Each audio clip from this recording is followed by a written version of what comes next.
Ladies and gentlemen, what is up, and welcome back to another installment of the Rufus Rundown podcast. Today we have another very special guest, someone that I've been wanting to bring on for a very long time, and I'm really happy to have on. It is Brandon Mendez, the head football coach, head softball coach at Old Colony Regional Vocational Technical High School. What's up, everybody? What's up, Lucas? Good to see you, man. Always good to see you, Coach, even though it is through a computer screen throughout all these crazy times. Yeah.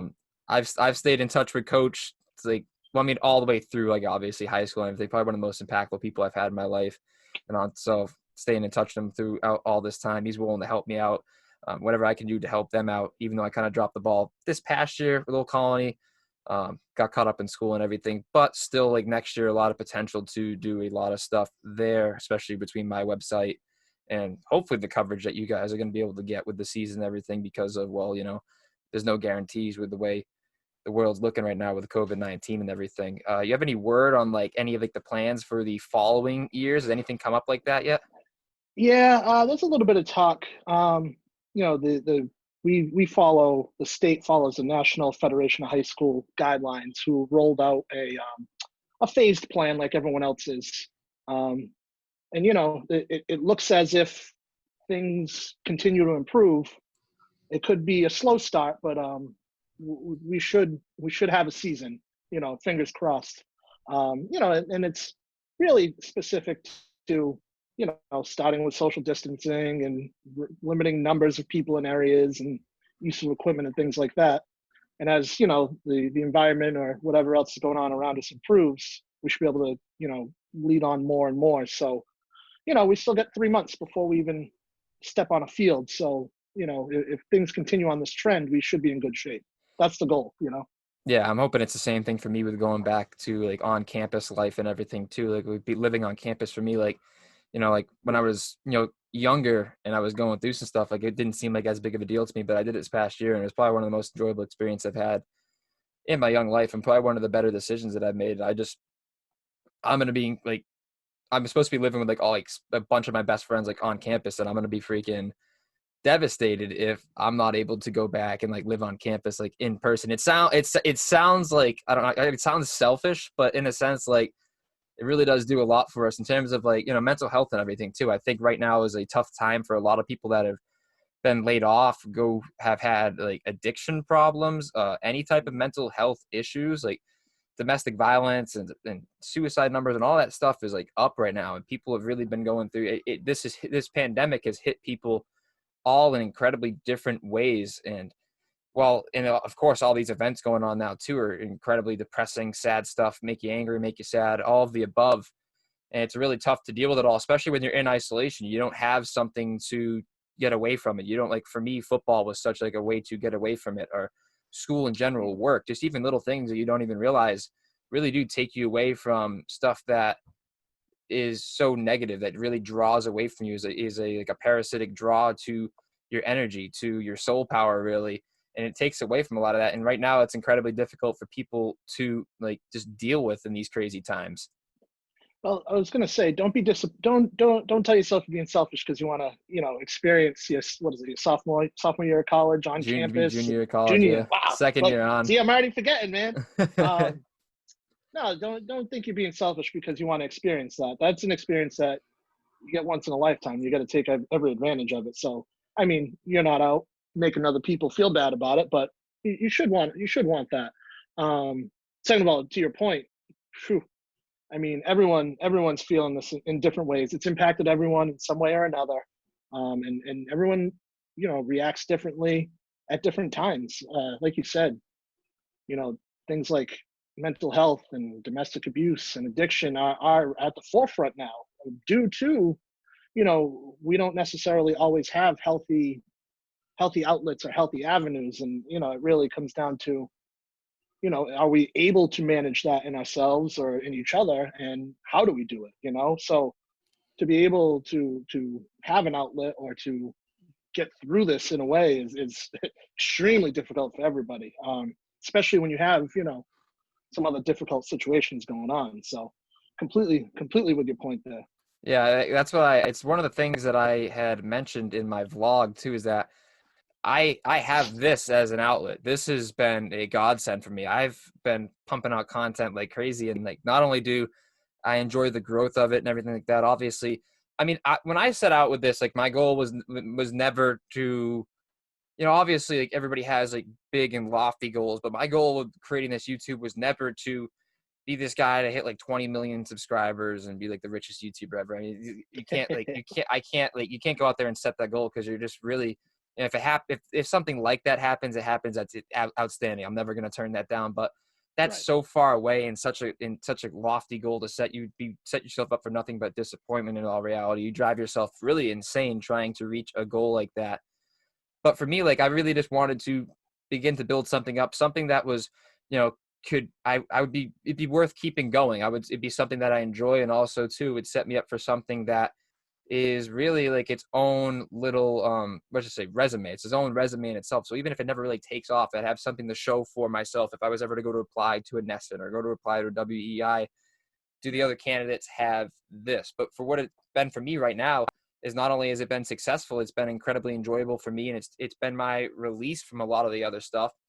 Yep. And I hope when the people that I bring on, I hope it's a release for. And also, too, I hope the people that watch it enjoy it. And even if it's just for 15, 30 minutes a day, that it's a release from whatever it may be that's nagging at you, or whatever it might be frustrating you, especially being like cooped up inside and being really restricted to what you can do. I hope it is a release to those people. And I hope that it has brought some people certain enjoyment. But at least for me, I know that I'm enjoying it and it's a release for me. That's awesome. Life's easier when you enjoy what you do. You know what I mean?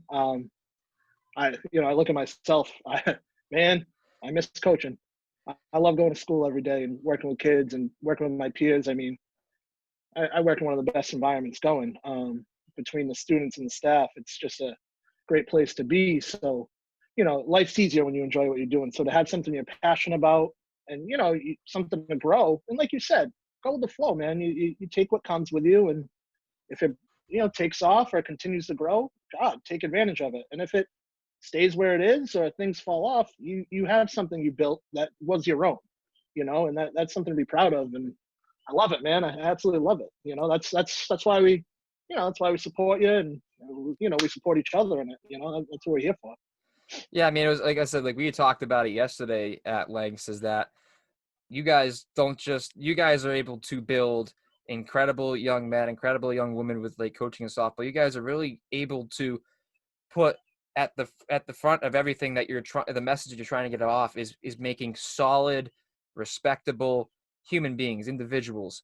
And secondly is what they can do on the field. And you guys are able to hit on both at such high levels. The whole athletic program is able to produce not only high level athletics, but incredible individuals to step out of that school, which I think is just incredible. And I couldn't be more thankful for it. It's why you're here right now. I'm bringing you on, and it's why you want to be on here too. So I think it's reciprocated in both ways. And I think that it builds a Absolutely really good community. And it's why right now, you obviously miss doing the work you do. And I'm sure kids would rather be there right now enjoying the graduation or playing a spring sport. Have you taught? And so, on that point, have you talked to any of obviously you've probably talked to your athletes, but how have your athletes taken it? And how are you taking it as a coach and just as a person that's in the building? Yeah, well, I had a couple of ways there. As far as athletes, you know, had a few talks with some of the girls in the spring, and I only had two seniors this year, but they're terribly disappointed. That you wait out, you wait that time to be a captain. It's your show, and and much like football and softball, the juniors have like a rite of passage that they do things for the seniors. Whether it's making senior gifts, those kinds of things, honoring them on their senior day. That you wait for that time, So to miss out on some of those things is disappointing for those girls. And then looking ahead, I talked to some of the football guys, multiple occasions. A lot of them. Selfishly, my first concern was, is my and he'll laugh at this when he sees this. Is my 180-pound running back going to come back at 220 and be a guard next year? I don't, you know, so to make sure those guys are not only physically out there being active, but they're also mentally, staying sharp and staying mentally healthy. It's tough, and whether some of those guys are on co-op jobs and working full time or got laid off, that's a difficult situation. So as worrying about the students, and I've talked to some other students in passing. We did the senior sign out, which was a pretty cool event at school. They got to drive up one by one, or I was part of the large group of staff that went and put lawn signs out for the seniors. Like that stuff was awesome to do, and it was cool to honor them because they're really missing out on some stuff. So as a staff member, those are things you like to do. As a coach, like I said, you worry about the kids, their physical health, their mental health. Second part as a coach, I worry about myself. So you talk about selfishly, because as much as we get out of working with the kids and we put in, it's like you just said, it's a reciprocal situation.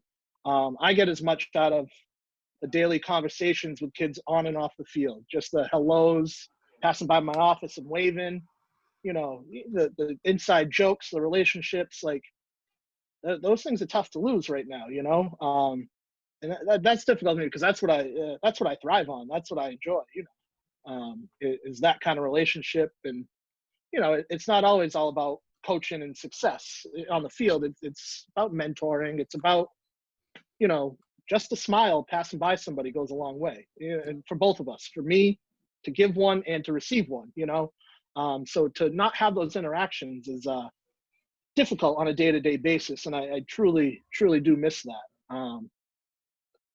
So I think, and I think the staff feels that as well. I've talked to some staff members, and general consensus is, let's get back. We'd love to get back in the building and be back with our kids. That's really where we want to be. So it's tough, man. Tough. Yeah, it's just the community really as a whole. Even when I was there, I mean, it's such a small school, first off, that you basically know everybody anyways. And then on Yeah. top of that, being around the same people and so many of the same people that it really does become a tight-knit community. Everybody knows everything. Everybody knows everyone. And you just kind of, you build from there. So to not be around it and to really, maybe some people be frustrated with it at times or maybe take it for granted. I think that's one of the positives of this whole thing is that people have been able to really appreciate certain things that they may take for granted in their everyday lives. Absolutely. Like you said, just simple human interaction, um, and I think going back, or even as the country or the state starts to open, I think it's going to be a little awkward at first. Like, I don't really know, like every time I see you, we shake hands, we dab each other up. Like that's what we do. Is that a thing anymore? I don't know. Yeah. But you take that stuff for granted, you take the ability to have a habit, a good habit, or a process you follow every day. Like my whole system's out of whack. My sleep pattern, my day to day is all out of whack. It's different. I'm a creature of habit. No way, as you know very well. Creature of habit. So to break those habits and to not have them is takes self-discipline. It takes time to make sure that I gotta stay on the path here. So I think, but understanding that there are good things that I'm missing out on, and they are going to come back. It's good perspective to have. Yeah, it's definitely weird times too, because you might bump into someone, they may be willing to come up to you and give you a bear hug, or you might come up to someone, they might not even come anywhere near you, or you might come to someone that might do elbows. I mean, it's Right. really a weird time. Like some people genuinely don't care about it, not in the sense they don't care about others, but like they're just not afraid of it for themselves. And then some of the people are very, very conscious of it. It's a very, very weird time, and I'm sure it's not going to get any easier. It's not going to get any more normalized as we go on until there is a vaccine or a way to say, listen, it's over and done with, and we have to prepare better for the next time this may happen. It might open eyes in that sense too. But for me, I mean, I think this is also a time, as we've talked about the negatives, obviously, I think there's a lot of positives in it too. Because for me, like I've been intermittently fasting. I've been still doing workouts on my own. I've been doing stuff like this. There's a lot of positives you can do to take this time now to really improve yourself and look yourself in the mirror and say, what do I need to change? Because now you have a real good opportunity. For the most part, most people have a good opportunity in front of them to do so. Yeah. Oh, absolutely. and like you said, almost have a little more autonomy to have some do some things on your own, and really kind of dig deep and say, all right, this is something I need to do or I need to improve upon. Same deal. I've been hitting the diet hard for a while, and this thing kicked off, and I'm like, oh, I can't go to the gym. I'll start cheating on weekends. Finally, it hit me like, hey, what am I doing here? Like, get back on your track. Um, but it has been enlightening to have some time. Hey, it's not so social. It's not the ability to have a bunch of people to talk to every day, or sometimes you find out who's closest, or who you really can depend on, as you start to talk to the same people, or you have deeper conversations with some certain individuals that you go, huh, you know what, maybe this is a good thing. This is the type of friendship relationship that we have. um uh, Small anecdote, for instance, I live close to my parents. I'm very close to my parents, tight family and all that. Through this whole thing, we played cards every Friday night. Never in my life have I played cards with my parents. Every Friday night for months we've been playing cards. Like, I'm in my 30s, like, I should be out. I should, nope. And it's been phenomenal. They're ecstatic, and my dad said it a few weeks ago. He's like, this is great. This is awesome. I'm like, I agree, man. Like, so to have some opportunities like that to really kind of create some new healthy habits has been good. Yeah, I mean, for me, like it was my first time ever being away from home for such a consistent time, like living for the first, so I'm a sophomore, but being my first year on a campus, and Mm. now since I've come back, the winter break was kind of weird. And then for spring break, I was like, I'm just going to stay on campus. Like, what's 7 to 10 days? Like, but it sucked, by the way. There's no one on campus. So like, it really did suck being on campus during spring break.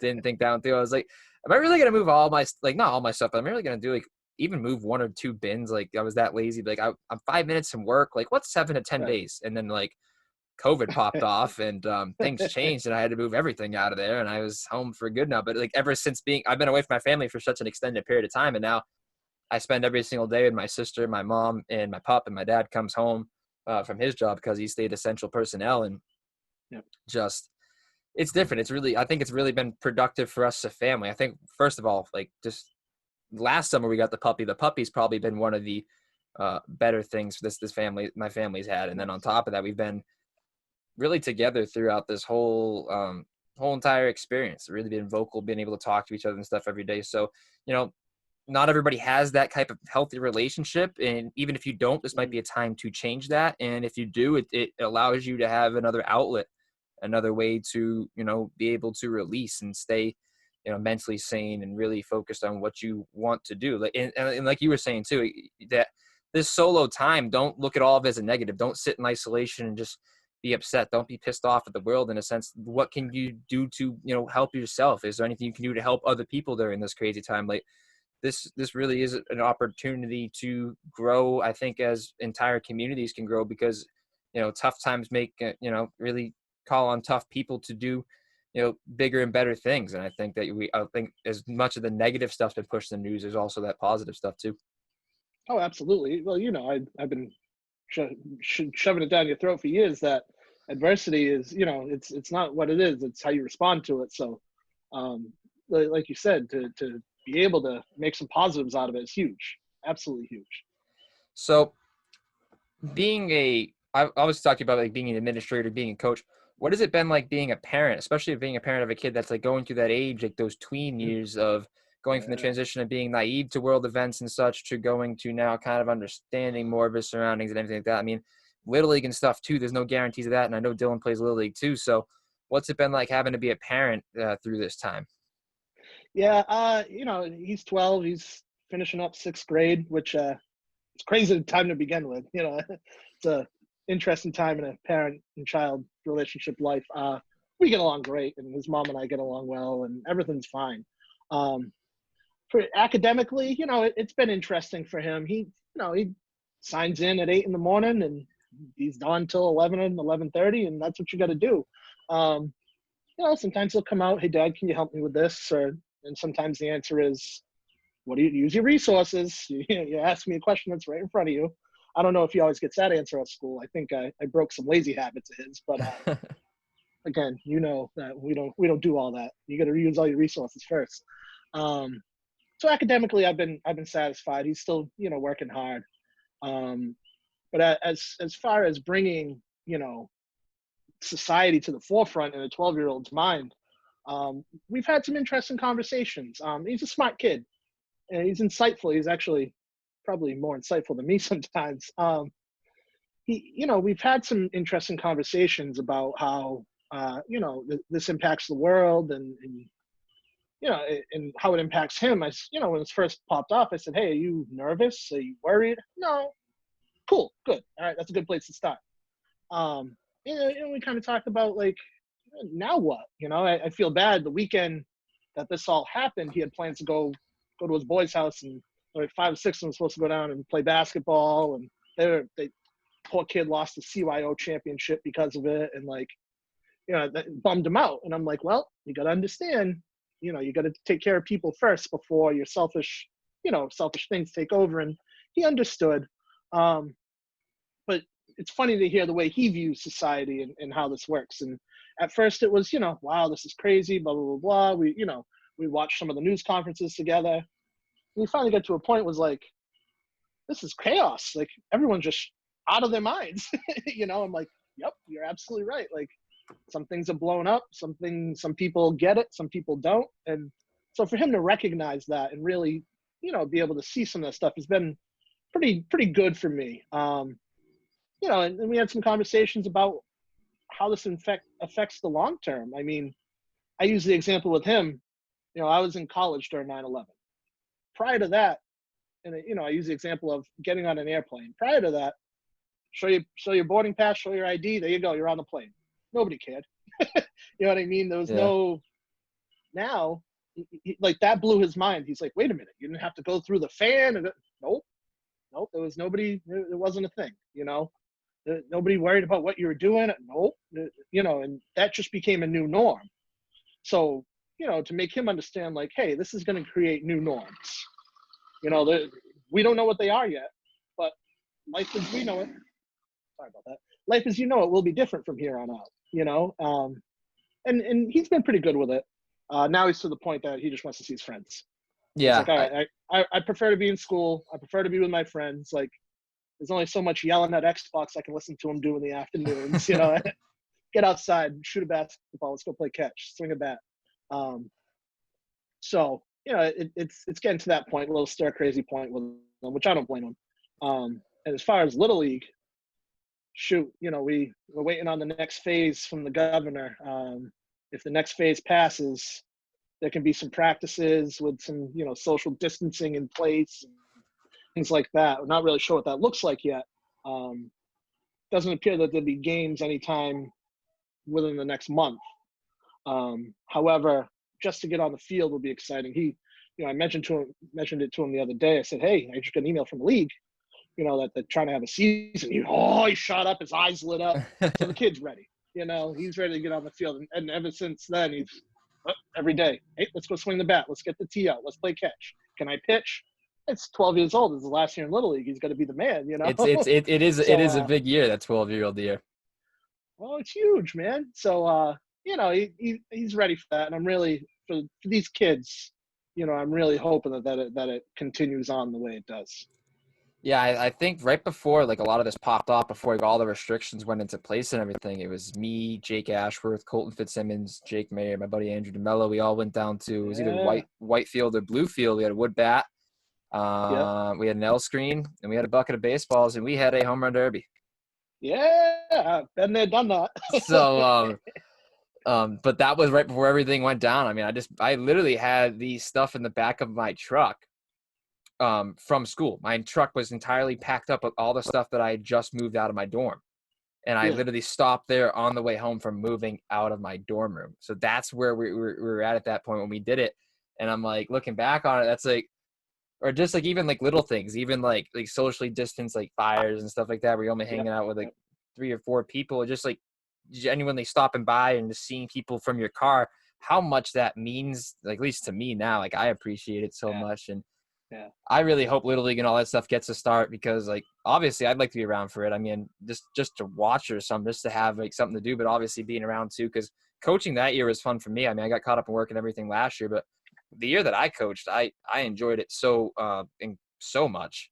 I really enjoyed Yeah. it, and especially with like all these kids that are 12 now that I coached, helped you guys coach with, and they were 10, because that was really the crew and the group of kids that we knew that core was going to have be able to make a really good run that 11, 12-year. And it would suck to see it taken away from these kids who have, worked and strive so hard towards it. And obviously it'll be beneficial to them and you guys too. Cause like you said, you're not going to hear him yelling at Xbox all the time. He's trying to get out and Right. swing a baseball bat. And even if it's just 2 or 3 of them on a field at a time, I'm sure that all of them will love it.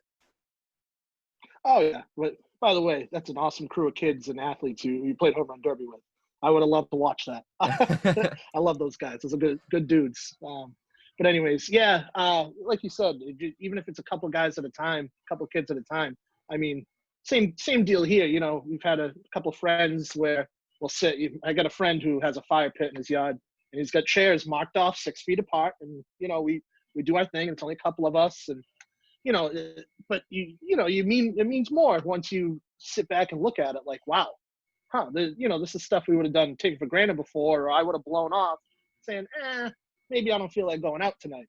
Whereas now it's like, oh man, this is an opportunity for me to, take advantage of, be around people that are real and I care about. So, and to recognize that and appreciate that's huge. But yeah, this little league group of this group of 12-year-olds should be fun. We're geared up for a good year. Yeah, I had a friend we did a 21st birthday celebration for through Zoom, because that's the only way we could do. We have friends that are from school that live in New Jersey, that live in New York, Yeah. live all over the place. So, resilient people are going to find resilient ways to do stuff in the proper manner, and I think that speaks for all of us in the way that we've, at least specifically you and me and people around us, have been able to do things, the right way. Right. Right. Oh, absolutely. And that's something that I always take pride in, and try to teach the athletes and the students is do stuff the right way, do it right one. That's what I try to teach my son. I think I've must have said it 100 times in the past 4 months. Just do it right the first time. Do it right once. Do it the right way, and because that's truly all that matters. If you're confident that you're doing something right or the right way, you're gonna be okay. Now, something else that I wanted to ask too. I mean, I'd obviously asked like your thoughts as a coach and everything, and your thoughts as a parent. How beneficial do you think it is to be able to be a coach but also a parent, and how do you think that those two interact in terms of being better at one makes you better at the other? Well, that's a great question. And I grew up a coach's son. Uh, my dad started a coach in high school football when I was 8 years old, and that was my thing, man.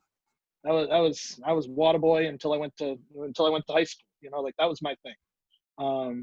So I really got to see what kind of dynamic that creates as a family. I had a supportive mother who understood that my father was out of the house a lot. you know, um, but I had not that it was a negative way, but that takes a support system. But it also makes you realize, and it made me realize how to see how my father interacted with other children and how his relationship was with me. And I learned a lot from that. And a lot of the ways that I am now is because of that. And I model myself after him, Mr. Harrison, who same deal. I looked up to him, Mr. Gonzalez, like those guys were, great coaches, but better people. So to be able to recognize how they interact and they really care for the people around them, and then they come home and it's tough being a coach's son. And I know I'm tougher on my own son than I am on anyone else because your expectations are high. You know what they're capable of, and you know that sometimes you need a little extra push or you need an extra accountability or whatever it is. But by the same token, I get to understand kids a little bit more because I'm around them more. So if I'm able to recognize things in my son that I know are happening with other kids. So if it's, a situation where he's kind of quiet or not, normally you wouldn't think anything of it. but you start to, because you're surrounded by different personalities and the way, kids act, you start to see, oh wait, something else is going on here, and to be able to ask those pointed questions without being overbearing, or to be able to be compassionate and empathetic, but also maintain your level of respect for each other and discipline. So it's really, like everything, it's a two-way street. I learn as much from students and my own son as I put out to them. It's humbling at times, and it's definitely fulfilling. Yeah, I can definitely speak with the fact that like you always feel like having your father as a coach, like you're being pushed a little harder. I know throughout Little League, I mean, like how my dad is, and pretty much how what his personality type is, all throughout, growing up. It was frustrating at times. It almost at times would take the fun out of it a little bit too. But when I look back on a lot of the ways that he was, strict on me, even outside of sports, but specifically in sports and what he drilled into me, I couldn't be more thankful for it now. And it really prepared me to, play under you guys too, because one thing that I always understood was accountability, respecting your coaches, but hustling and stuff like that. I remember one time in Pony League, like I hit a pop fly and I thought it was a foul ball, and I did not hustle it out at all. Oh. And it was like it was a blooper behind third base, and it dropped and it rolled to the fence, and I easily could have had two, especially with a hustle. And like, it's like the only time in my life where I can recall like not hustling. And I've never heard my dad yell so loud or in such a way that it had scared me more. Like I was on first base and like Pony League, you can take leads and stuff, and I didn't even want to take a lead. I was like shaking in my legs. I was like just so afraid. And I think it was that same game too. Like literally, all the coaches on that Pony League team were all fathers, and then literally every single father that had a kid on that team, we were all on the bench together. So we were all boys, we were all friends. But literally, all of us are sitting on the bench, and I forget for even like the reasoning why, but like I just remember that moment, and I was like, I'm never letting that happen again, like ever as a player or anything. And obviously, you knew the way I played, so. Hustling was never a problem before that. It was only a problem in that moment, and I made sure it was never going to be a problem again after that. Yeah, we actually, with the Little League guys, we coach each other's kids. I'll coach them all, but if there's an issue, we try to like, hey, Smitty, I got Smitty, you got Dylan. You know what I mean? Like we bounce back and forth, so that way it doesn't, because you don't want to take that stuff home either. Talking about my dad, watching film with my dad. He had coached at an opposing high school for me, so he didn't always get to see all my games. So come home and watch film together. And I always knew where I stood, never disrespectful. But he made sure to tell me when I did something wrong or I wasn't giving what he thought was my best effort. And he was usually right. However, talk about shaping me as a coach. I mean, I've been analyzing high school football film since I've been 10 years old, so between that and being around Dobie, I don't, it's been a great experience, but it was good to have that, dad to come home to, but it's also good to have a dad to come home to who understands where you're coming from. Maybe you had a bad practice and he's there to listen and understand, hey, this happened, but what did you do? Or, well, yeah, maybe your coach blew up, but that happens sometimes. Tomorrow's another day, or maybe you had a great performance. I forget one of the best games I ever had, and here's my dad the next morning driving all over town to pick up newspapers and laminate them and things like that. 'Cause my butt was plastered all over the front of the Herald and the Standard Times. Like, so, there's a certain sense of pride that goes on there too. So that's all good stuff, I think the coach-parent relationship can be such an incredible relationship that that you've had. It's able to build both up to you're being better at both. I mean, obviously there can be definitely negative ones. Obviously, there's plenty of stories where certain kids like don't want to play a sport, or it can get tough, but when it does work and it is put into practice in an effective way, I find it, I it's incredible. There's not much more touching. Like when you have guys in the home run derby with their dad throwing like the BP to them, that Yeah. still happens throughout. Like stuff like that is awesome. And I can't think of really many better relationships I can think of than having like you know me. How many times did you see me down there? I remember asking you to use your cage too when it was open to take batting practice. And my dad still, even after high school, Mhm. throughout high school, was always willing to help me out on whatever I was doing. Was always tough on me too, like I said, but you know, and maybe we weren't always able to separate between game and coming home and everything like that, but we did work it out. And It I think happens. being able to have a positive relationship with a coach as well as a parent in the same really can be productive for especially for a kid, especially at that age. Yeah, it's one of the things that, with the specialization of youth sports is scary. Um, Kids get burnt out. You play baseball 7 days a week and tournaments and regular season and things like that. You get burnt out. You get to high school, maybe you don't necessarily want to do that anymore. Where you could be talented. So I'm not a big proponent of the specialization. I think building a well-rounded young adult is what your goal should be. And I'm not trying to tell people how to parent. That's not what I'm saying. But as a coach, a high school coach, we want kids who are well-rounded and have different sports use different muscle groups. There's different muscle memory. There's different activities, goals, functions that physical and mental that come with different activities.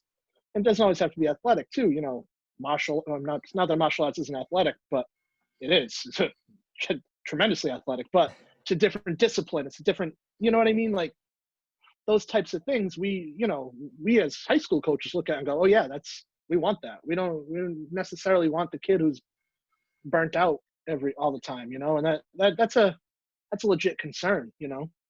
Yeah, I that's one of the things I applaud my parents for too. I played soccer growing up. When I was really young, I played soccer, played t-ball. They got me into basketball. I played Mhm. golf when I got into it when I got to a certain age too. So played baseball growing up, basketball, soccer, golf. Played football for 1 year, then went back to soccer, and then eventually ended, playing football in high school. But and for so long there was so many times where I was like, I want to play AAU, I want to play baseball all this time, but I'm really glad I didn't, because I think if I did, and I see it a lot now in a lot of younger kids, they play baseball every like you said, 6-7 days a week from 8 years old on. By the time they get to high school, half their life's been spent playing a game that they didn't want to play anymore. Right. And And I'm not where to get you. I mean, right. some I'm situations not aren't like knocking. that, but Yeah, yeah. some go the No, other and way I'm too. not knocking the AAU programs or any of that. Please don't take it as Oh that. I, no, I mean, no. I think the more of something you do, the better you get. That's proven. You know, it's just make sure you're giving kids what they need too. Not just holding their feet to the fire to go 3 for 4 and strike out 9 batters every day at the plate, or every time they step on the field. Yeah. It's really about, again, raising a well-rounded individual. And like I said, different sports teach you different things. And like my parents have always said to me, like, everything in moderation, really. So I guess that came down to sports with them too. And I'm thankful for it, because I enjoy, you listen to my podcast, people listen to my podcast know that I follow every sport, between whether it be world football, be American football, baseball, hockey, golf, you name it. Like I'm covering it. Hmm. And I understand all of them.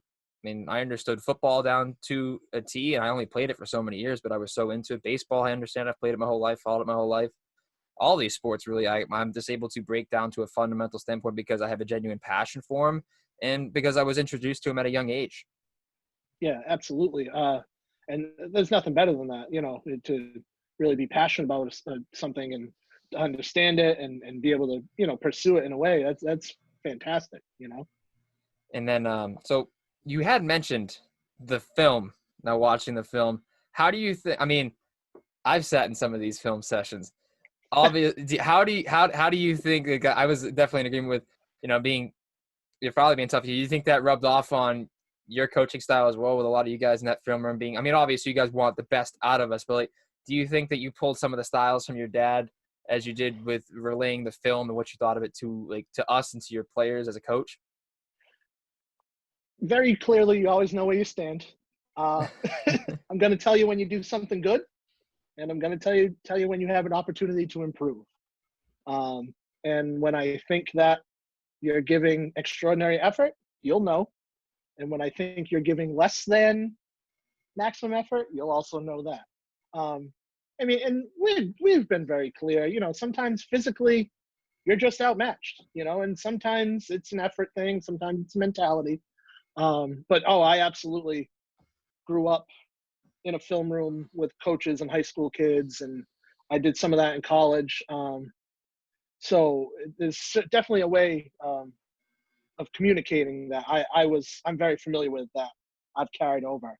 And it has a lot to do with the guys you coach around too. I mean, I learned a lot with coaching with Dan Nault, who used to be in Wareham head coach, very successful for many years, and now he's an assistant down in Bourne.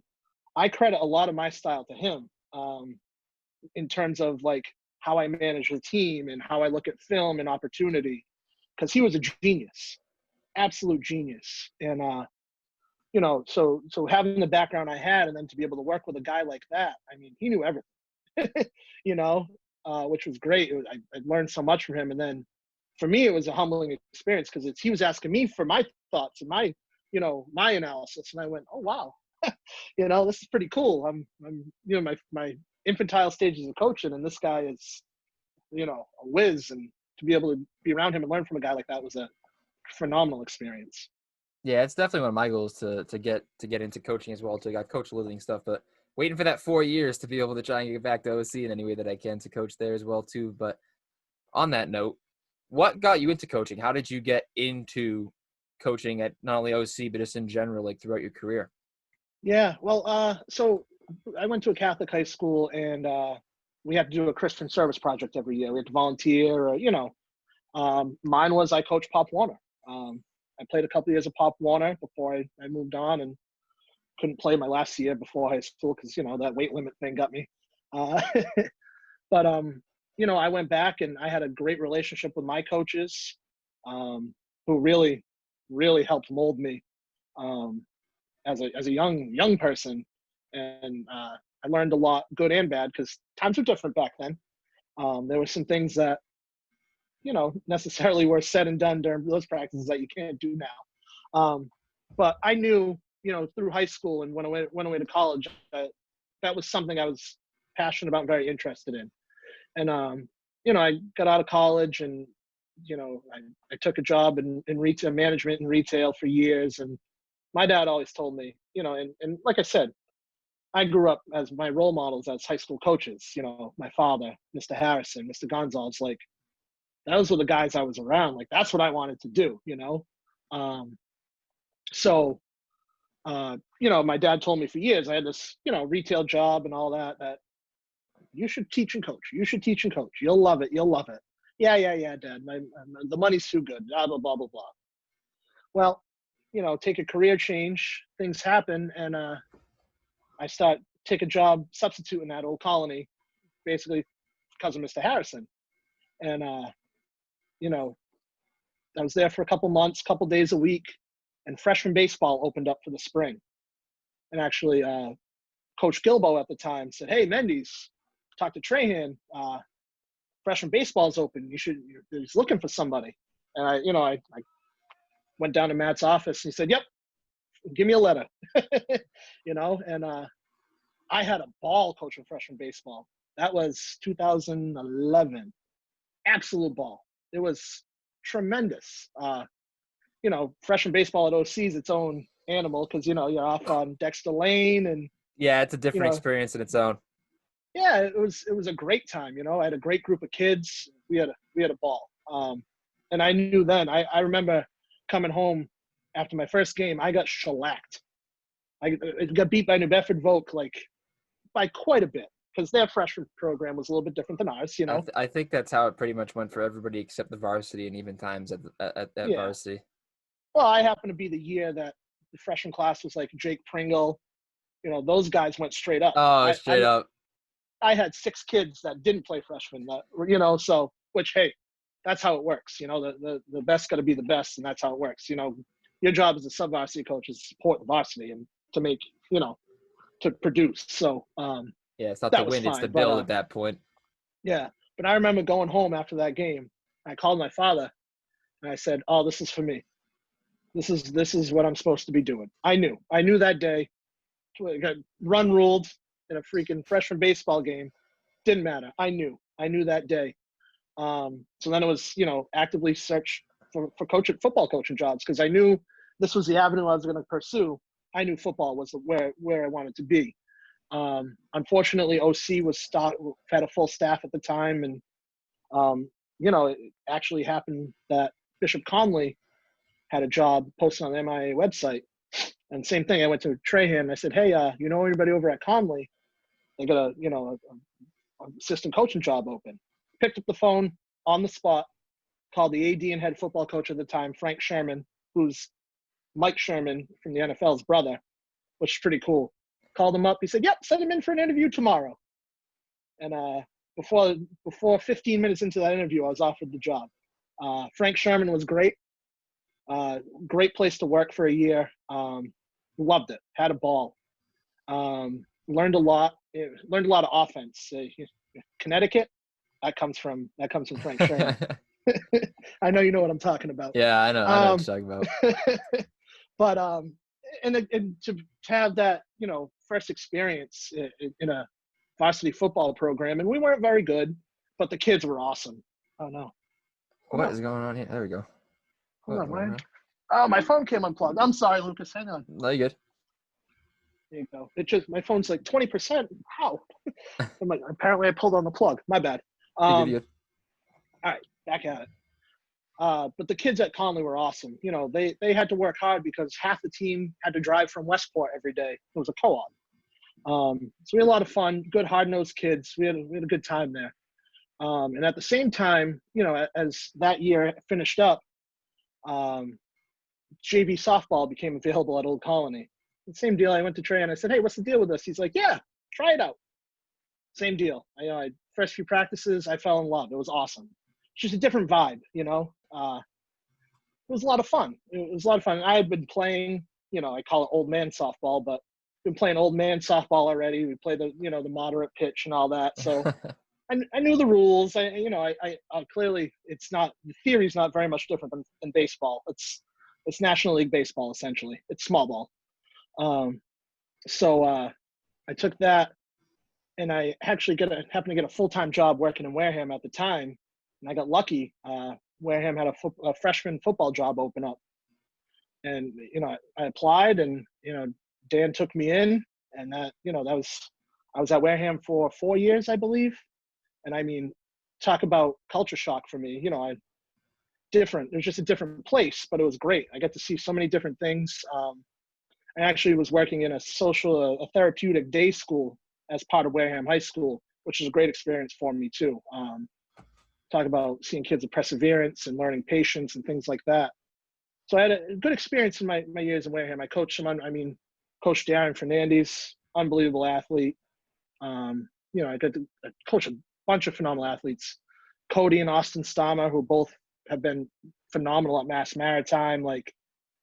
They just got to see some tremendous things and build good bonds. I still talk to some of those kids from Wareham, and I still talk to some of those coaches. It's great. So it was a great experience at Wareham, and then I made the jump up to varsity softball. That was my first head coaching gig, and that's been love it. I wouldn't change it for the world. And then I told Dan at Wareham that I would only ever leave him for a head coaching position, and then the head job at Old Colony became available, and he backed me 1,000%. He said, gave me a letter of recommendation within hours, told me whatever I needed to be productive, he'd help me. Our first scrimmage was down at Wareham. That was interesting. We weren't ready for that yet, but that's okay. Neither was Bagnell.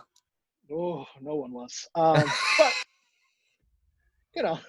that's but that's I looked at it as that's the kind of program that I wanted to build. Year-over-year success, strong involvement, strong community, strong families, and that's really what brought me to where I am now, is year over year, we just try to be productive, raise, coach, mentor solid young adults. And, that's a mantra that Trahan has given down to us as coaches. And, we believe it and we're passionate about it. We want that, so it's been that's my road, man. That's how I get here. It's definitely impressive, and like no one's same path, like no one's path is going the same way. Obviously, you and Botello, like you compare the conversations, how the paths like would change and differ there. But at the end of the day, what it does come down to, what you guys all do have in common, is that you generally want the well-being and the growth of these young men and young women at the forefront of everything that you guys do. And I think that's why you guys have the most success at really some of the most success in the South Coast area, if not the most, in my opinion. I guess I'm biased, but easily some of the most success, and not only sending people into the workforce and everything too, but like these past teams, since you've stepped in specifically for football, have been incredibly successful no matter who we lose or what the what people have an idea is going on, or what the paper is saying about where we're expected to finish and stuff. Like none of that matters. What it comes down to is building these young men and getting the most effort and the most execution out of them possible. And year after year, your program continues to do it. Yeah, and like you said, it's having a healthy perspective on it. I mean, I don't know that I'll ever coach an NFL athlete. I have Dobie he coached Stephen Cooper and Shea Allard. Like, those are NFL athletes. I don't know that I'll ever do that, and I don't care. But it means more to see your level of success. So I look at some guys that have played for me in the past few years, to see them excel at their career or graduate from, Sumner Blackburn just graduated from college. And I shot him a DM. I'm like, hey, congratulations, man. I'm so happy for you. Like, things like that. Like, that stuff, that means more than, your random one phenomenal athlete. It's really, like you said, for us, our target is to raise and coach and influence young men and women to be the best possible citizen and human part of society that they can. That's really, at the end of the day, if that's your goal, then and you set out to do that, what else can you ask for? And we're lucky for a few regards. We have tremendous parent support. I think that goes both ways. I think the parents know that we have their children's best interests in mind. And we also are lucky that we have hard-nosed, great kids that appreciate discipline, appreciate accountability, because they know that. I think that's part of the beauty of vocational education, is that, they get that in shop. You can't go to shop and not pull your weight. So if you're doing that in shop, you can do it on the field, and you can do it in the classroom, and vice versa. You're not going to lounge around in class all day and then come be Tom Brady on the field. That doesn't work. Absolutely not. Academics and your vocation is just as important as as as it is on the field. And I think having the student buy-in and belief is a major part of our success. It's not just about us. It's about the overall buy-in and the students we've had and will continue to have. Sorry about that. I hit the mute button too, and I was hoping that it wouldn't switch over me. That was the whole point. I didn't hear it. I was trying not to watch. Yeah, I should have cut the video too to myself too. I screwed that, because apparently it still picks it up on the microphone even when I mute it. But sorry, man. No, it is what it is. It's probably once I start releasing Patreon shit, that behind the scenes stuff, we'll just throw it in there. We'll count that as like a cut type deal. I like it. But I guess all that helps me segue into like my next question, which pretty much we've already answered. But like, what is your favorite part about coaching? What really, does it for you? What do you get the most enjoyment out of in terms of being a coach? Relationships. Plain and simple. It's the relationships that you have as your students are there. It's the relationships you continue. It's to see you guys succeed, see you move on and be happy, healthy, productive humans and productive members of society. It's all about relationships. It really is. Like I alluded to earlier, that's probably the thing that I'm missing the most. Competition, yeah, of course. I miss competition. This is the first time in 10 years I haven't been on a field competing. Gross. Or been, involved in the scoring basketball or in the weight room in the summer. So it's tough, but it's really all about the relationships and and what kind of rapport you build, and to see you guys grow. That's really, it doesn't get any better than that. Yeah, and I think it'll speak to those kids too, especially when it sees them. I mean, kids graduating high school, kids graduating college. I mean, you know, it's already hard enough to step out into the workforce if you're coming out of high school, especially at a vocational school, or step into college, or it's hard enough to step out of college into the workforce with all that debt and stuff and all the loans to pay off. Now you have to do it with the economy. You really have no idea what's going on as you step out into the world. And so it's even going to test those kids more, but coming out of a program with so much accountability held to them, and, so much expected of, not, ability in a sense, but their character. I definitely think it's going to help them. Yeah, and a lot of it comes down to self determination as well, and we do hold you accountable, and there's no question about that. And I think we're fair and clear and honest about our expectations. But we also support you, and you are as good as what you produce, what you put out in effort and attitude. That really is the measure of it. And I, I always joke about the kid Devin Amaro. I joke about Devin Amaro. Kid was a what, $125, starting center in a league Yeah, championship for team. two for for 2 years. Yeah, well, at that time we had tied the wins record with a Yeah, center that was like, what, 130 pounds. yeah, tough as nails, and that was all on him. Like, that stuff you can't coach. That comes from within, and it comes from wanting to give everything you got. And in the one incidents in, I can name 100 right now. Yourself being one of them. That stories of success through challenges and adversity, and it's just funny that a lot of that stuff comes from within. We're just there to guide you. All the decisions, all the action really falls on you. As a student, as a player, as an individual, we just kind of help guide you in the right direction. Yeah, we taught we like I've like obviously talked with the people that used to play sports or play sports, and they like, they talk about, injuries and stuff, and like, what have you played through or whatever. Like, oh, I've never been lucky to have been hurt. I'm like, well, I mean, I don't really miss games from being hurt. I missed a couple scrimmages. Like, you played football, you didn't miss a single game from being hurt. I'm like, I had a stress fracture in my foot. I separated my shoulder. I had a couple of different things, but I'm like, I only get to play high school football once. I only get these 4 years once, and I'm gonna play. And even though there's days where, I mean, I remember my foot, you driving past me down the path, like I was like limping, like just dragging like a whole leg basically.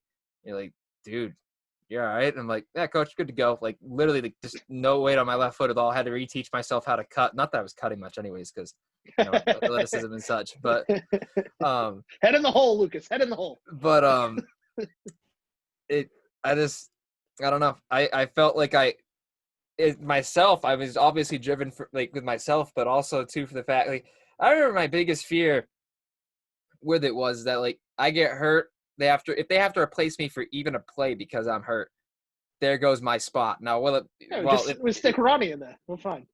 and that for me, that always drove me, was that, that next, you guys had that next man up mentality, and there were kids that really wanted to step in, and the kids that were talented enough to do it. And while I'd done a lot of, certain things, I was like, I can't, I didn't want to miss a single snap because I wanted to be on that field as much as I could. And I knew that, like, I forget who it was. Oh, it was Chili Davis, Connor Davis was asking me, goes, what I do in this play? What would I do in that play? And at that moment, I was like, people were like, I don't know if, like, you really think you should play today? And I was thinking about my dad was telling me, and I was like, how you would see me walking in, and I was like, oh no, I'm playing today. When Connor was asking me, like, how certain plays worked and everything, I'm like, because, like, the second Connor goes in for one play and runs a single, play as a tight end, I'm like, I won't get another snap this year. It'll just be Connor doing it because I'll be getting her, like. And while it may have been true or not, that was how it went through, like, in my head, and why I was so determined in that sense, that I remember getting, like, the brace on, strapping it up as tight as I could, like double socking it and going out there and saying, that's it. It's going down today. I'm playing today. And even if it wasn't, like, for a crazy amount of snaps, I think that day I had that was, I think it was a Sacred Heart game. I think I had one of my catches at tight end. Mm-hmm. Yeah. On the seam, Lucas. On the seam.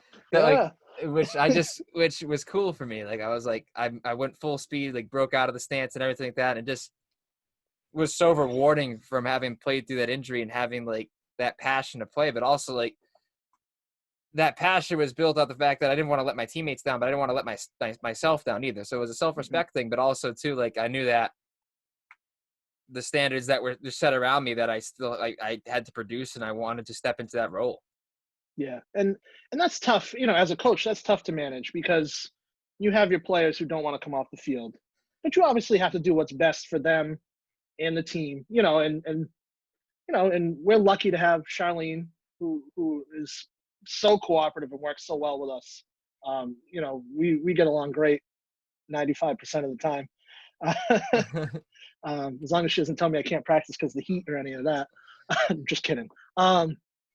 But and so it's a collaboration between everyone involved, and really what's best for everyone is what's important. And having guys like yourself who want to go on the field, I mean, I've had to pull kids off the field. You've seen it, like, hey man, you're not okay, or hey, you need to go see the trainer to make sure that you're okay because you don't look good, and that's part of the difficult part of managing a team and coaching is that player safety is always first. You always got to look out for who's important, but also know that, yeah, you're still going to hold people accountable and the game's going to go on, So it's tough. It's difficult. It's one of the things that, we don't really talk about a lot or, especially with the players, unless there's an injury, if you're injured, you need to come see us. But to know that that's going on in the back of our mind, that there has to be a plan. There has to be something in place, at all times. It's always a difficult thing to manage. There's so many different like injuries and stuff. I remember when Sumner busted up his finger, Bagnell got hurt. Oh yeah. Baker would come up. Well, Baker was cramping up too because Sprite before the nights before a game. So many different like things that would go down. I remember Bumpus would get banged up all the time.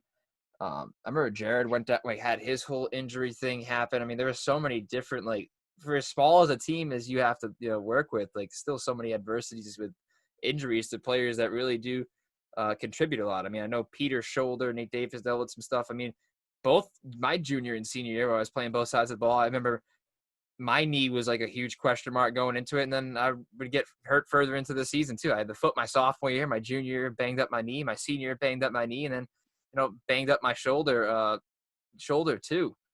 And I remember when I did when I re-injured my shoulder, I did it against in the Cougar Cup, of course. First half, we did our thing, and the shoulder felt fine. And it was an extra point block. It was an extra point blocker, and I went to go pinch down and just pushing my left arm. My whole shoulder like popped up inside here, and I was like, "Oh God!" And like your first instinct's to grab it, so I went to go grab it. I touched it, and it slid back into place, but it burned so much. And I remember like basically just screaming. And I'm pretty sure it was probably some sort of explicitive or something like that. It was loud. Nah. It was loud. And I remember Charlene like screaming all the way across the field, "You need to come see me." And I was like, no, it's in place. It's good. It just felt weird for a second. I just banged it up a little bit, but like I knew it had gone completely out and then back in at the time. But it was the Cougar Cup at that point. It was my last high school football. It was going to be my last high school football game ever. I was not coming off that field. I know a lot of people shared the same opinion. I remember when Cam Pierce got hurt my sophomore year, and I had never played. And I talked about it with Coach Patello, I think, too, and I've talked about it with you had, I'd never even taken any snaps as a fullback in Tiger, especially as a sophomore.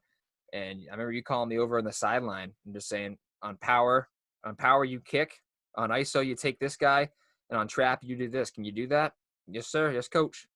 And I went in there and I had a pretty damn good game as a sophomore, never having taken snaps there, but that's because you had the confidence in me to do it, simplified it for me, and then we just went from there. Yeah, I'll never forget that. That was watching Cam come off was heartbreaking, but we know enough that, the way we teach and the way you guys buy in and believe in what we do, we're okay, and you proved it. Like you said, simplified it and made it real easy. We're not going to put you out of your comfort zone because we don't want to put anyone else out or at risk, but we have the confidence in you to know that you're going to be physical, you're going to be tough, and you're going to do what you're told to do. And it worked, That was a great game. Yeah. Unbelievable game.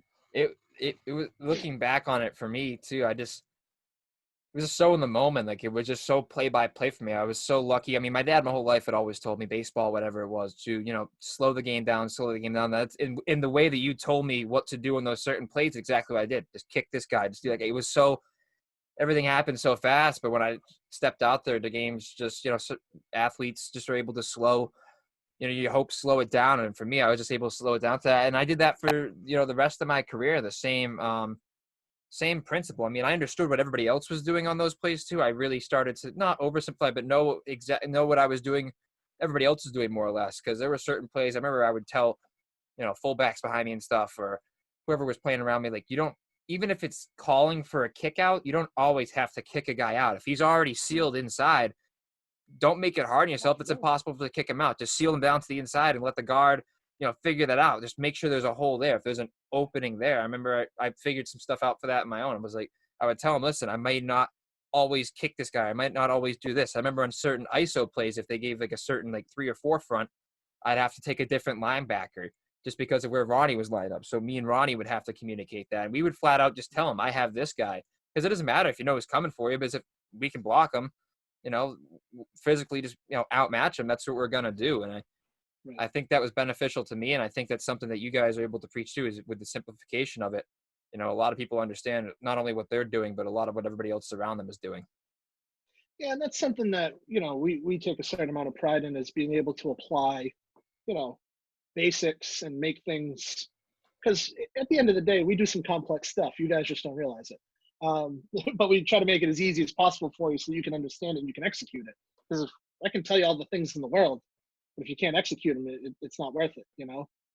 That's why we install the way we do, building blocks, and it's a very well thought out process. Not to pat ourselves on the back, but we put a lot of effort and thought into how, not necessarily, but absolutely necessarily, what we're going to do and what our game plan is going to be, but our install and our goal for the season and what we really see ourselves as a team.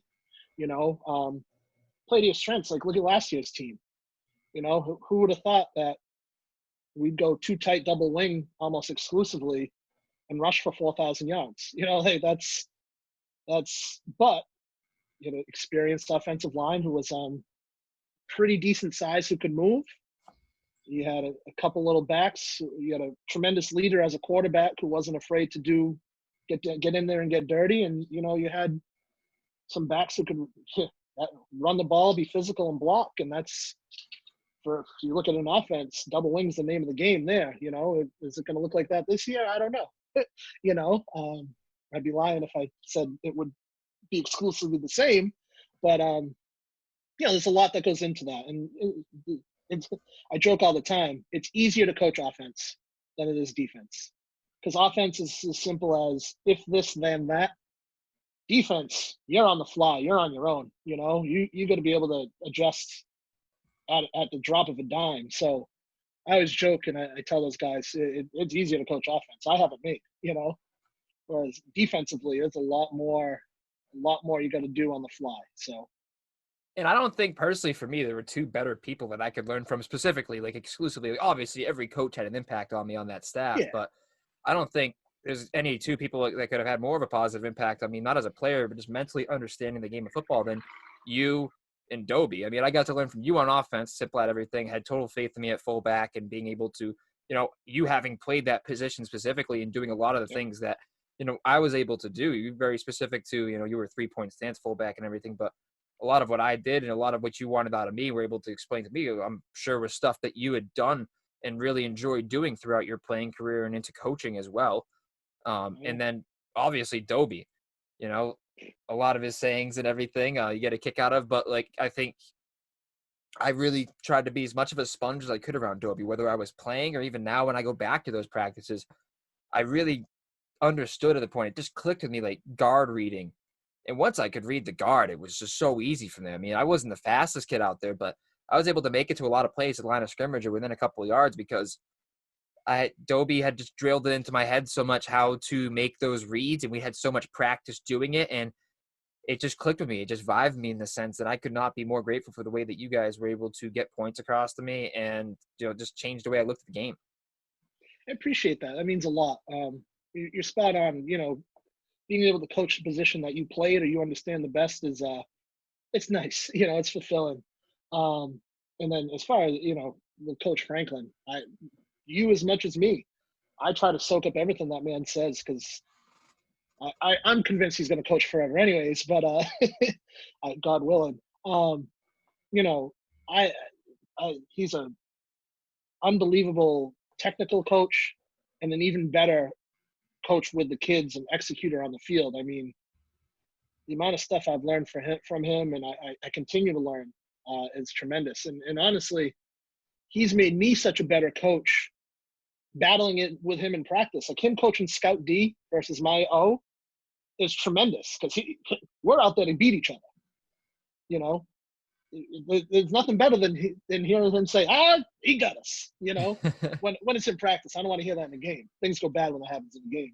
When that happens in practice, that's great. And for him to be able to stop our first offense with a Scout D, it makes me say, we got some work to do, or we know what we got to do here. And it's made me as a coach 1,000 times better, and it's made our teams tremendous, absolutely tremendous. Yeah, it's the same in the sense as like when Darrelle Revis came to the Patriots and he had a couple of good seasons, and then like he owed a lot of his success to every day having to go against Tom Brady and like the Patriots receivers, and how much better Darrelle Revis was and had that season because he was going against every single snap in practice was against arguably the best quarterback to ever play the game of football, and at that point was the best quarterback in the league, and it made him better. And it's like obviously the same principle between you, Coach Joby, and all the coaches that have to go against each other and plan against each other and stuff like that.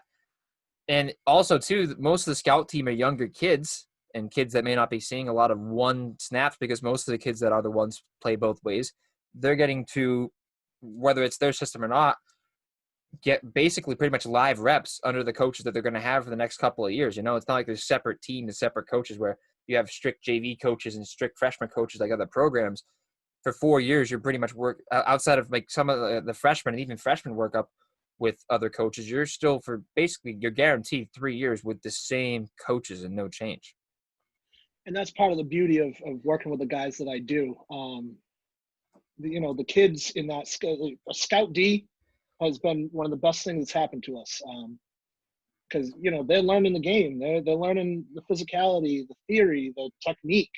They're being coached just as hard and just as much and just as technical as the ones are. We don't coach kids any differently at any level. So that's a huge part of our success. And then being around the guys that I have on the staff is unreal. I mean, Dobie, Coach Pont, my boy Boomer, Zach Patello. I mean, and then Sam Patello and Coach Sylvia. I mean, I'm blessed.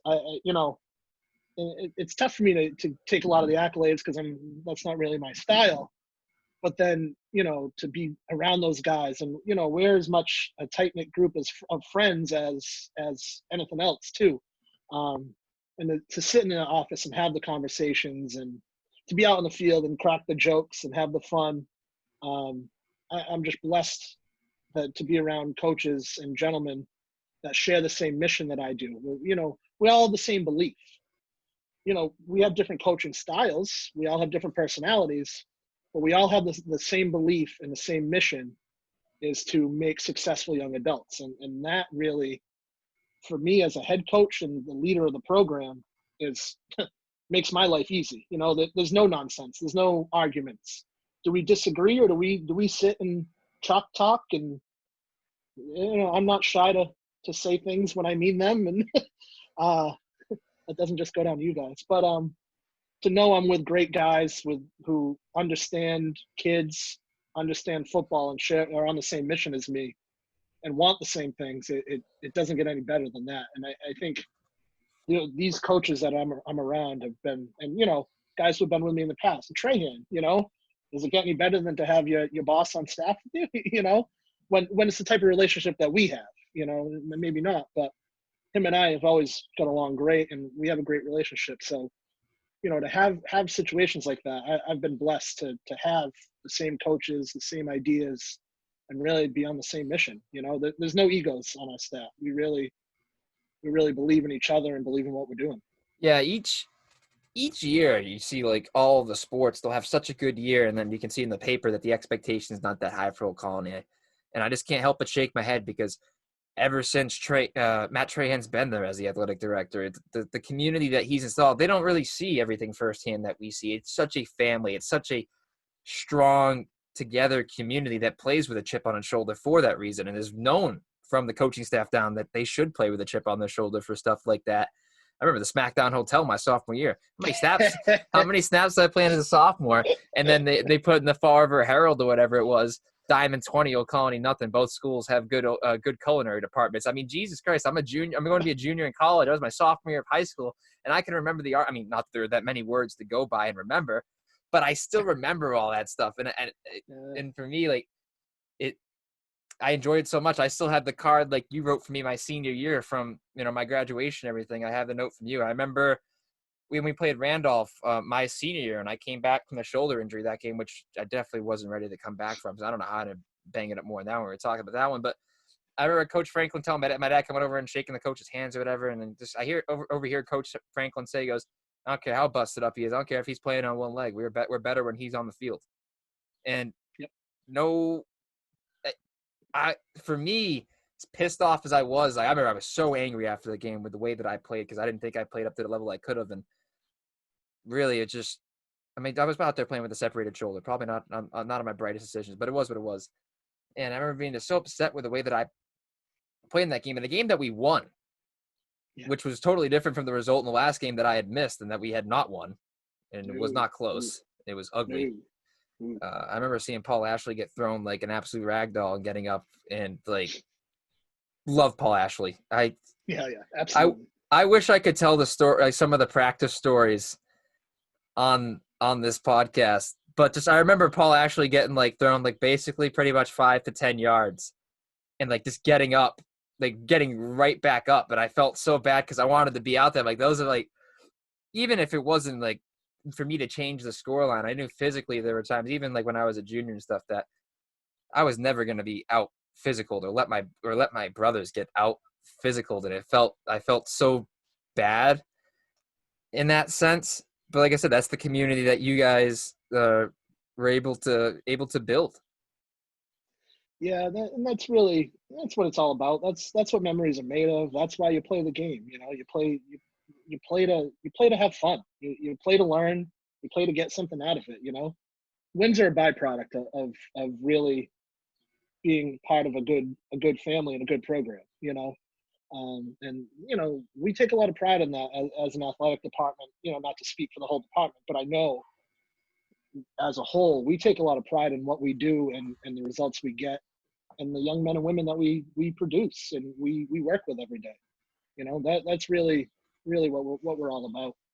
Yeah, I appreciate it so much, and I think it's affected me not just as an athlete, but as a young man and going into the world. Obviously, like I said a couple times, and I still need to get Trahan on here whenever he does get free. I know he's a busy guy.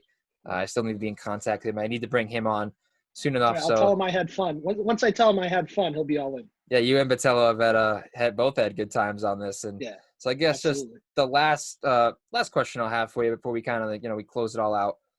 If there's one thing that you see like in the NFL or in college football, like on TV, that you see that your players see that frustrates you, like a habit that they can pick up from the upper levels of football that you wouldn't want at your level, that frustrates you, that is different, that you think would be more of a negative connotation to have at the level that you're coaching? Yeah, I think when I look at something like that, I'm not big into the showmanship. You make a good play, you get up, you congratulate your brothers, you go back to the huddle. I'm not big into talking. Your playing does your talking for you. Your mouth doesn't. Shut your mouth. So I think the individualness of some of the upper levels of sports really bother me at times. It got to be team first. We before me, and that's the nature of a team sport.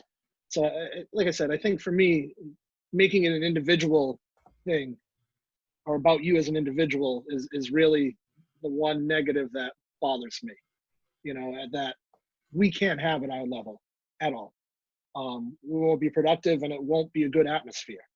It absolutely won't be, because then resentment builds or disappointment builds when something good or something bad happens. It's not how the game of football works, man. Good things and bad things happen on every play. It's all about getting the next play and being productive on the next play. So you can't get hung up over the individual aspect of it. It's a team sport. You got to be team first. Yeah, I couldn't agree more. And I always felt that. I never felt that there was any one individual greater than the other. Ryan Baker is probably Unreal, unbelievable he's athlete. easily the best athlete I've ever played any sport with, hands Yeah, down, best yeah, athlete ever. And he busted up just about every record there was to be broken in terms of doing anything with holding a football in your hand. yeah. Um, and didn't make any South Coast list, by the way. But again, that could be a totally separate conversation with the better football players of all time. That's It's a hard. separate. It's hard to score 48 touchdowns in your high school career and not be recognized, or score 25 touchdowns in a season and not be recognized. I Anyways, that's I'm not that's a, salty. I'm not salty. it's It a ain't even about me. It's about Bake, man. yeah, Kid was no. unbelievable. But you know, and I could care less if I had gotten any of that recognition. But I know, like, obviously everything was for the team, and that was just a byproduct of what we did as a team. Now, Bake did a lot of great individual things. Obviously, he's an incredibly individual athlete. Those spin moves and juke moves that he makes. Obviously, you know, no one is helping with those. But as a whole team together, a lot of the blocks and a lot of things that we did, it feels special not only to win games, but when you see individual success like that and him not really care, but him, I remember he would always respect us in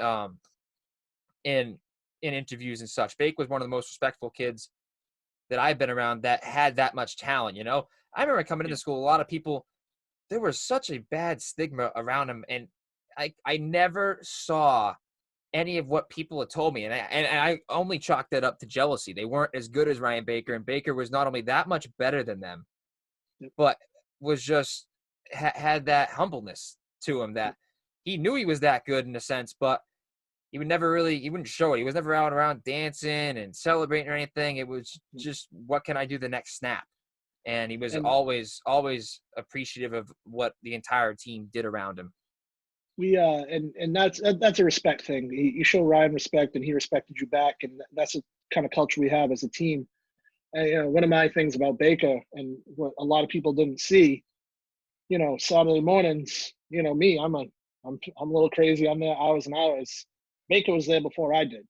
And, Baker and I would sit in the office and talk about football, the upcoming game, the night before's games, and some of the personal competitions he had going on, or you have it spot on. The kid was as good as he was, and he let his play do the talking for him, for the most part. There's But only there's only one instance that has popped into my head where things yeah, we'll not talk about that one. may have not gone along with what I said, but we're gonna try and erase that one from the memory bank. We're gonna leave that one to private conversations, as great as that Yeah, story is, but also as negative as that story can be. yeah, we all make mistakes. It's okay. No one's perfect, and the media today definitely shows that. Oof. Ooh, ain't that the truth?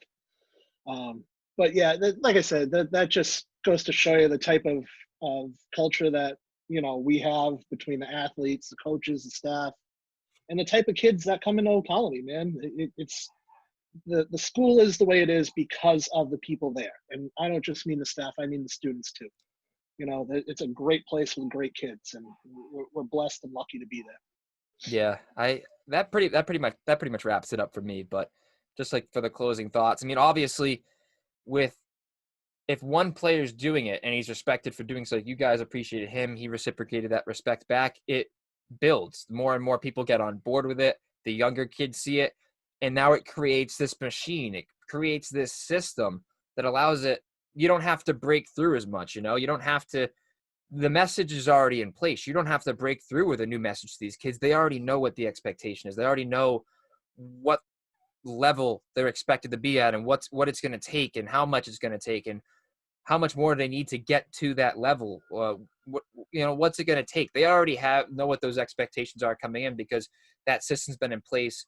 It's been shown to be successful, and people have met those demands, and they understand that those demands are always going to be the same, if not more, from you guys. So I can see nothing but more success coming to you guys in the future, and I say that totally unbiased, just because I've witnessed the system firsthand be successful for me. But still, taking the bias away from it, I can't help but notice the other success kids have and how much kids care to come back and be at practice. I come back as alumni, and I'm never the only kid at the practice, and I don't even reach out to other people to show up to the practice. It just happens to be more than one of us there, which is crazy to me. How many other teams do you think have that where kids just out of the blue can show up there? There's practice where I show up all the time, and I'm not even the only kid there, and I didn't contact anybody to show up. I just show up when it's convenient for me. You just gave me goosebumps, man. That's that kind of stuff that's, as a coach and as a leader, that's what you want, man.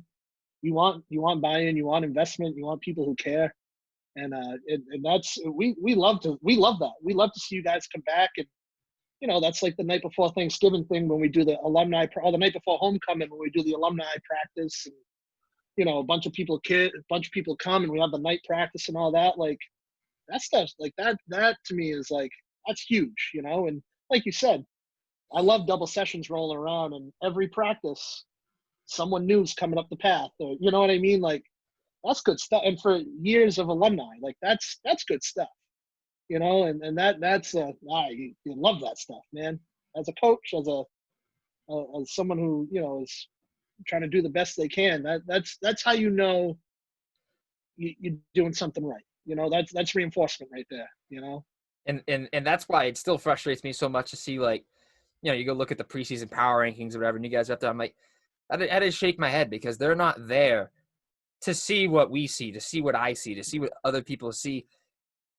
It means so much more to see, I think. I mean, like you just said it, like kids like us coming back because we just like being around that environment, just like being around you guys, being able to absorb as much more of the personability and the knowledge that you guys have to give. And I think that is obviously shows more success than anything in a stat book could show, but it does correlate in the same sense too, because people have bought into, you guys are very good coaches as well as very solid human beings and teachers. And if you're bought into one, you're bought into pretty much everything. It's pretty much, we're bought into just about everything you guys have to say. So we're bought in as solid human beings, but as well as athletes too. So it only shows, the success both ways. And it's why it frustrates me so much, because like if they were there to see how much it meant to even people that are 2 or 3 years graduated still come back and understand what it meant to them, that's what really shows the success of the system for me. And that's why I think there's only going to be continued success.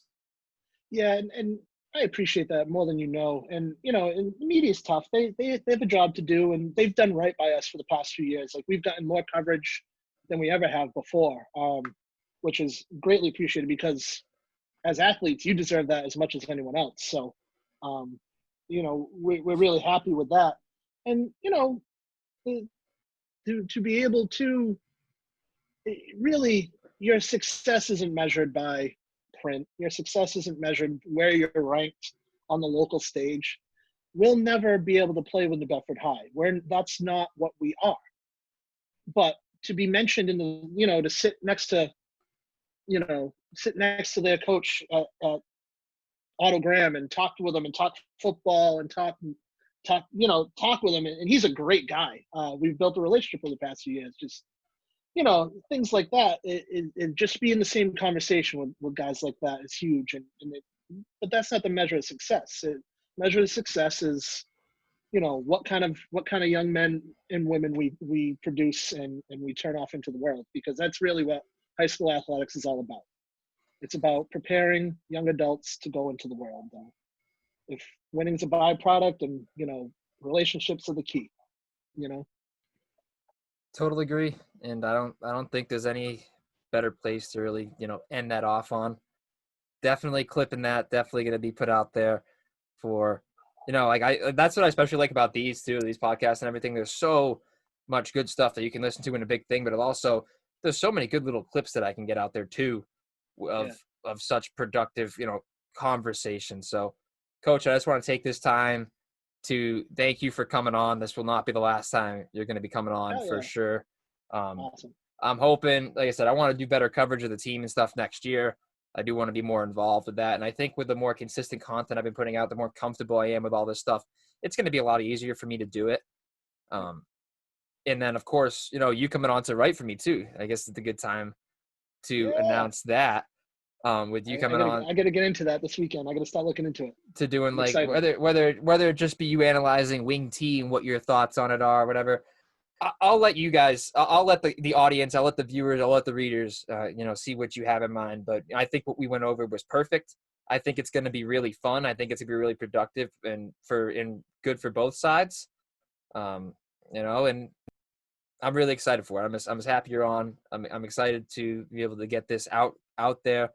I hope everybody's going to be able to enjoy this. I think everybody will, and I hope people from the outside kind of can look in and see exactly, you know, what goes on in our program, and you know, generates a little bit more of a respect for Old Colony athletics as a whole. Now, you being the second coach to be brought on, really understand what, not only what you guys say the mission is, but how genuine you guys are to believing in it and putting it, you know, first and foremost in front of everything. I'm grateful, appreciative of it. I think I'm a product of it. And yeah, that's pretty much all I got. Well, I really appreciate your time and having us on, and you know, to be able to do this and obviously speak about something I'm passionate about. You know, I've had a smile on my face for the past, I don't know how long, because this is awesome. You know, it's great, and to be a positive influence and a positive, you know, spokesperson for this program is outstanding.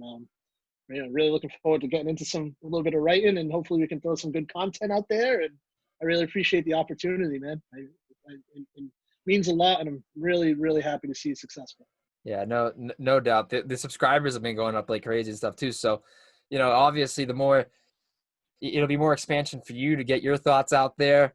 And it's going to be good for people to be able to hear from someone who's such a good coach and different ideas of coaching and whatever, parenting, whatever may be going into those things. I mean, you're a solid person, so it's going to be, you know, you're a great coach. So it's going to be cool to see that out there. It's going to be beneficial to the people that care about that kind of stuff and can get into that kind of content. It helps me grow my brand. I'm going to enjoy reading it. It's a good relationship between us. It gives you something to do. It gives you like that release that we talked about earlier in the show. And overall, I think it's just beneficial to everybody. I'm really looking forward to it. And just, you know, maybe it'll open up someone else's eyes to also want to come in and write or be more of a regular guest or stuff.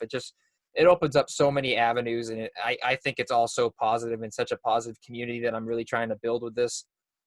And yeah, I think the numbers are obviously great. The numbers make me feel really good. I mean, 270 something subscribers may not seem like a lot to anybody, but to me, from where I was, I've gone up like over 200 something a month. It's incredible for me to see how quick the growth has been. And, you know, it drives you to do more. It drives you to be better. So I'm really thankful for it. I'm really thankful for your time. I won't keep you any longer than this. I'll have it all edited up and posted it out. But it is your boy Rufus, and for Coach Mendez as well. Thank him for his time. Be sure to go follow him on Twitter and everything. I'll be tagging him in all of the social media posts. Be sure to like and subscribe to the video as well. But that's it. That's all the time we got. See you guys later. Bang.